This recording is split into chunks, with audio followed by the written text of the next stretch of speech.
هی گوست من برای چالش آوردم، باید انجامش بدی.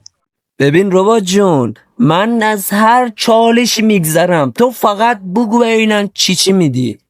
تو اعتماد به نفس خیلی بالایی داری، پس با گانرم 7 تا کیل بگیری حداقل. البته اگه نگیری تو گی. اوه سخت شد.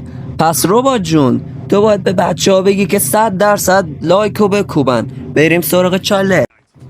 خب اولین کاری که میکنیم میریم اتش کاستوم شده شو میکشیم از دراب، بعدش بریم برنده کنیم با این اتش. اولین کیل دزدیه بابا بنازم. بریم پایین باب تاق اتش خدا وکیل. البته این دمج شده و چیزی نید. میریم کیل بعدی ببینیم چجوریه. آقا چقدر زیادن آجی اینا. بریم پایین منتظر میمونیم تا خودش بیان. مغز بازی نگاه. دمج شده. نگاه این کیل سومیه بخش.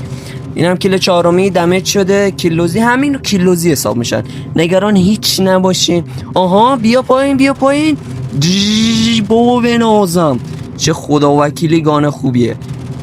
به عنوان رایفل خوب میزنه ولی به پای 117 نمیرسه.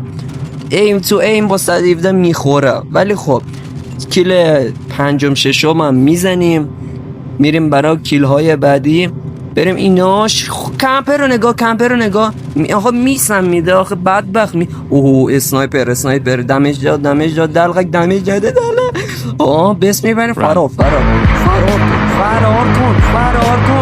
بابا بنازم. فرار رو برقرار میکنیم. جی برو منتظر میمونم اینا خودشون بیان پایین. من برم پایین مثل آب خوردن میکنن منو.